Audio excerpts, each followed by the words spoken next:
mga tao para magkatipon-tipon ay pawang naayon sa layunin Play ng daw. Panginoon Talagang na ano. nag-aangad pag-isahin ang mga pinaglalayo ng mga bundok at ilog at magkakahiwalay na po.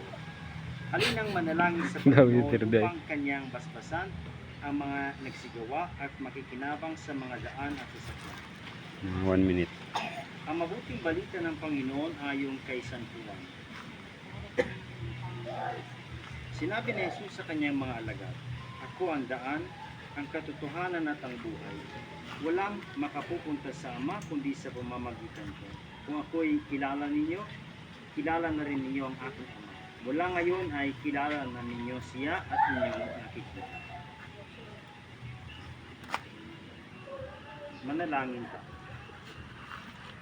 Ama naming makapangyarihan, ikaw ang lumikha ng langit at lupa.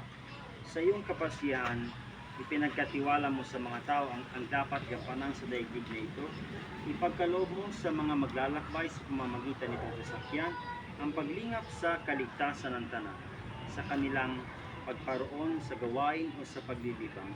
Iyong ipadamang si Kristo ay kasama sa daan bilang Panginoong nabubuhay, kasama ng Espiritu Santo magpasawalang hanggan. Amen.